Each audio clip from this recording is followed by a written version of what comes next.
विद्यार्थी हम पढ़ रहे थे नौबत खाने में वादक, जो कि एक व्यक्ति चित्र है जो प्रसिद्ध शहनाई वादक उस्ताद बिस्मिल्लाह खां पर रोचकपूर्ण शैली में लिखा गया है। ठीक है, इसमें बिस्मिल्लाह खां के जीवन से जुड़ी हुई रुचि के बारे में, उनकी संगीत साधना के बारे में, अभ्यास के बारे में, उनके लगन के बारे में बहुत ही संवेदनशील तरीके से वर्णन किया गया है। ठीक है, और ये बताया गया है कि जो संगीत है उसके लिए अभ्यास की ज़रूरत है, गुरु शिष्य की परंपरा की ज़रूरत है, तन्मयता की ज़रूरत है, लगन की ज़रूरत है, और ये सब लगन धैर्य किसमें था? बिस्मिल्लाह खां में था, और इसलिए 80 वर्ष तक वे संगीत साधना करते रहे। ये हमारे पाठ में आया है। इसके बाद हमने पाठ में पढ़ा 1916 से 22 के आसपास की काशी और बालाजी मंदिर की ड्योढ़ी पे नौबत खाना और नौबत खाने से निकलने वाली मंगल ध्वनि। बिस्मिल्लाह खां, जिनके बचपन का नाम अमीरुद्दीन और उनके भाई का नाम शमसुद्दीन था, इनके मामा जान वगैरह भी देश के जाने माने प्रसिद्ध शहनाई वादक थे। ठीक है, जो कि विभिन्न रियासतों के दरबार में बजाने जाते रहते थे, और बालाजी के मंदिर में ये रोज़ बजाने जाते थे। इनके दिन की शुरुआत कहाँ से होती थी? वहीं ड्योढ़ी से होती थी। इसके बाद हमने पढ़ा कि बिस्मिल्लाह खां का जन्म डुमराव गांव में हुआ, लेकिन ये 5-6 वर्ष की उम्र में कहाँ जाते हैं? अपने ननिहाल काशी आ जाते हैं। ठीक है, और बिस्मिल्लाह खां शहनाई एक दूसरे के लिए क्यों उपयोगी है, किस प्रकार जुड़ी हुई है, तो इसके लिए हमने पढ़ा था कि शहनाई वादक है और शहनाई बजाने के लिए रीढ़ का प्रयोग होता है। रीढ़ नरकट नामक घास से बनी है, जो डुमराव में सोन नदी के किनारे पाई जाती है। इसके अलावा इनका जन्म स्थान भी है, और इनके इनके परदादा और इनके जो पिताजी है वो भी वहाँ के निवासी थे।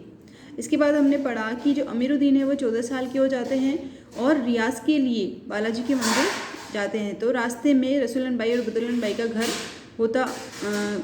घर पड़ता है, और उस रास्ते से जाना उन्हें अच्छा भी लगता है, और क्योंकि वे दोनों गायिका बहनें जब गाती है तो उन्हें खुशी मिलती है। ये उन्होंने अपने ढेरों साक्षात्कार में बताया कि उनके संगीत की प्रेरणा उन्हें कहाँ से मिली? रसूलन बाई और बदुलन बाई से मिली। इसके बाद हमने पढ़ा कि शहनाई को शाहे नए और सुशील वाद्यों में शाह की उपाधि दी गई है। इसके बाद हमने पढ़ा कि जो बिस्मिल्लाह खां हैं वो 80 बरस से साधना कर रहे हैं, और किसकी साधना? संगीत की साधना कर रहे हैं, जो कि शहनाई की मंगल ध्वनि के नायक है। 80 बरस से सुर मांग रहे हैं। 5 वक्त की जो नमाज करते हैं उसमें भी सच्चे सुर की प्रार्थना ही करते हैं, और नमाज के बाद क्या कहते हैं कि मेरे मालिक एक सच्चा सुर बख्श दे, और उस सुर में ऐसी तासीर पैदा कर दे कि सुनने वालों की आंखों से सच्चे मोती के समान अनगढ़ आंसू निकल आए। ठीक है, इसके बाद हमने पढ़ा कि बिस्मिल्लाह खां अच्छे शहनाई वादक या प्रसिद्ध शहनाई वादक होने के बाद भी इस 80 वर्ष तक सच्चे सुर की खोज में ही रहे, कि इतनी मनमोहक शहनाई बजाते थे, फिर भी जैसे कोई ना बजाता हो, फिर भी जिस प्रकार हिरण अपनी महक को पूरे जंगल में खोजता है, उसी प्रकार जो बिस्मिल्लाह खां है वे 80 बरस तक यही सोचते थे कि 7 सुरों को बरतने की तमीज़ उन्हें अभी तक क्यों नहीं आई। यानी इतने विनम्र थे कि उन्हें सीखने की ललक रहती थी। इसके बाद हमने पढ़ा बिस्मिल्लाह खां मुहर्रम के महीने में शिया मुसलमान हज़रत इमाम हुसैन और उनके परिवार की शहादत में पूरे 10 दिन तक शोक मनाते हैं, और 8वीं तारीख को खड़े होकर शहनाई बजाते हैं, नुहा नामक धुन।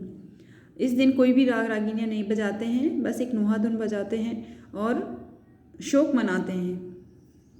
इसके बाद हमने पढ़ा कि वे जब सुकून के क्षणों में होते हैं तो अपने जवानी के दिनों को याद करते हैं, वे अपने जुनून को ज़्यादा याद करते हैं, और पक्का महाल की कुलसुम हलवाइन की कचौड़ी वाली दुकान और गीता बाली सुलोचना नामक अभिनेत्रियों को ज़्यादा याद करते हैं। और सुलोचना का नाम लेते ही उनके चेहरे पर एक रहस्यमय मुस्कुराहट, यानी उनका रसिक स्वभाव हमें यहाँ पर दिखाई देता है। ठीक है।